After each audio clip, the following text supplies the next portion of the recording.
Berita hari ini ada beberapa kabar viral dari Hong Kong. Selain itu ada rapat dengar pendapat ya atau RDP antara BP2MI dan Komisi 9 DPR RI mengenai BPJS PMI. Ya, saya mengilustrasikan negara sudah menerima banyak dari PMI yang diklaim kecil banget gitu, karena yang sakit tidak bisa di-cover. Kan kita punya komitmen bahwa negara tidak boleh berbisnis dengan rakyatnya. Assalamualaikum warahmatullahi wabarakatuh. Halo sahabat dunia BNI, welcome back to my channel.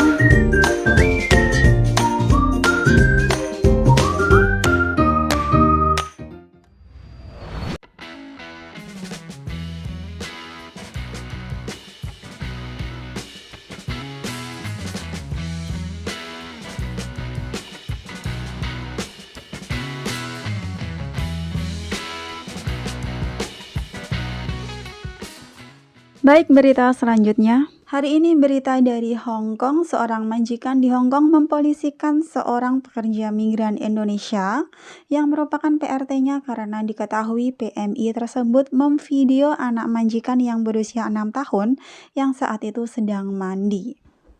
Seperti yang kita ketahui bersama ya teman-teman bahwa hal tersebut emang udah melanggar hukum. Jadi hati-hati buat teman-teman yang menjaga bayi, anak ataupun bahkan menjaga lansia, pasien.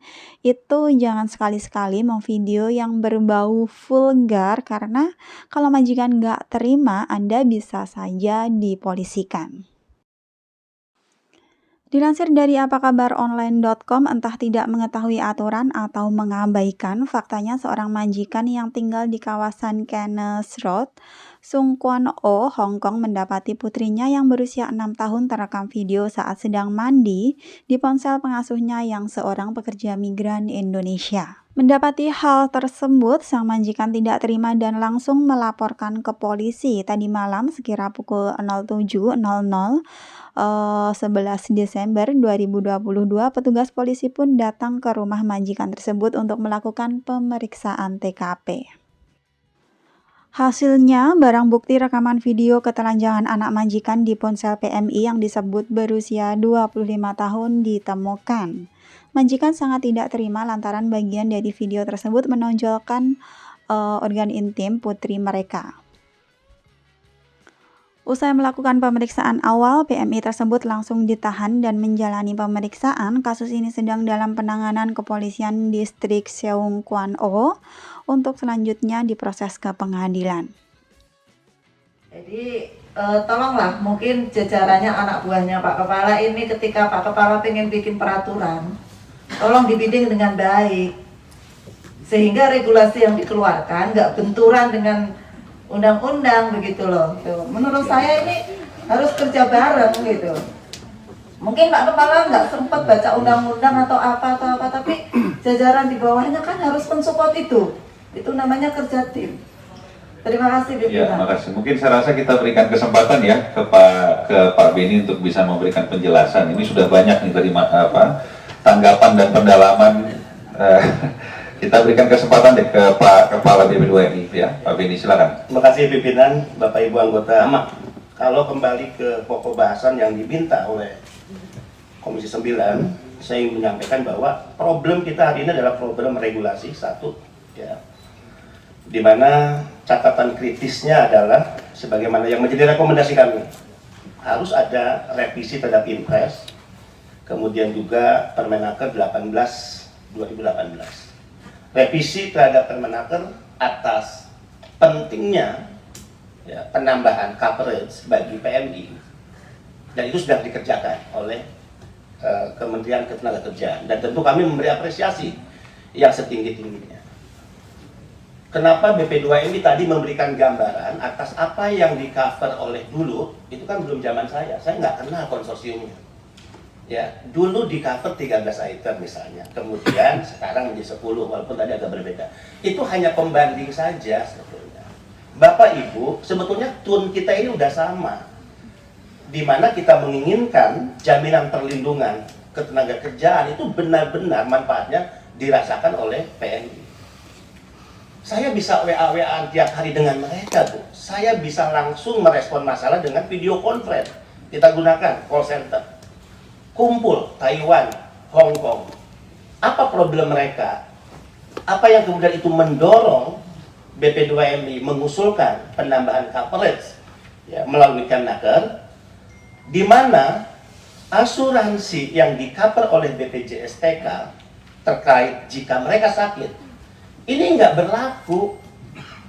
Ini tidak bisa diakses manfaatnya karena regulasinya menyatakan kalau mereka sakit harus dulu kembali ke tanah air. Jadi pengobatannya di dalam negeri. Nah, tun ini kan sama kita. Nah, saya membayangkan kalau di dalam negeri, PMI dari Hong Kong misalnya, berapa ongkos bolak-balik ke sini? Jangan-jangan hanya 5 jutaan sebetulnya biaya rumah sakitnya, tapi ongkos yang dia keluarkan lebih besar. Bagaimana dari Australia? Bagaimana dari Inggris? Kalau sakit di sana tidak bisa di-cover di sana. Tapi kan saya katakan ini bukan kesalahan BPJS TK, tapi regulasi. Ya. Tadi kalau saya mengatakan untung banyak itu sebetulnya bukan yang dimaksud di BPJS TK, Pak. Ya, saya mengilustrasikan negara sudah menerima banyak dari PMI yang diklaim kecil banget gitu, karena yang sakit tidak bisa di-cover. Kan kita punya komitmen bahwa negara tidak boleh berbisnis dengan rakyatnya. Saya tahu lah nggak mungkin uang yang sisa banyak ini masuk ke kantong Pak Dirut, kan enggak lah. Nggak ada pikiran kita begitu, Pak. Dalam konteks kita bernegara, negara sudah mendapatkan banyak dari PMI, tapi PMI hanya mendapatkan kecil karena memang ada sesuatu ya. Interupsi dulu, ketua interupsi. Supaya jangan terlalu berapi-api juga. Ya, Pak Saleh dulu, setelah itu Pak Abidin.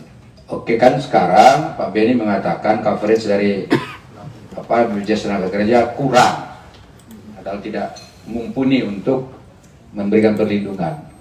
Bahasanya kurang begitu. Tapi bukan berarti Bapak bisa bekerja sama dengan asuransi lain. Nanti akan saya jawab Pak Saleh. Iya, silakan. Tapi saya mau luruskan dulu. Ya. Masalah yang kita soal tadi, Bapak bekerja sama dengan Jasindo tadi. Ya. Nggak boleh. Mestinya yang melakukan itu siapa? BPJS. BPJS yang diminta untuk melengkapi itu. Supaya mereka buat peraturannya. Kalau mereka nggak bisa bikin Permenaker di atasnya. Kalau Permenaker nggak cukup, bikin PP. Peraturan pemerintah atau apa gitu. Kan di dalam undang-undang ini disebut. Jadi yang berhak membuat itu adalah Badan Perlindungan Jaminan Sosialnya. Bukan BP2MI gitu. Ya. Begitu Pak. Ini Ya. agak lurus sedikit. Pak Abidin, silakan. Pak Beni yang saya hormati, Kepala BP2MI, baca undang-undang lah. Saya nggak usah lagi berdebat sama dirimu. Baca aja undang-undangnya. Yang berkaitan dengan yang Anda lakukan. Pasal 27, 29, 30. Baca tuh. Baca aja sekarang. Baca aja undang-undangnya. Ini bukan debat di ini, kita menjalankan undang-undang. Oh, nggak diatur segala macam itu. Baca undang-undangnya. Baca aja itu. Kan Anda disumpah menjalankan undang-undang dasar dan undang-undang selurus-lurusnya.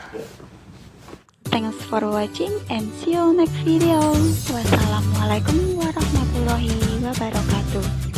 Bye bye.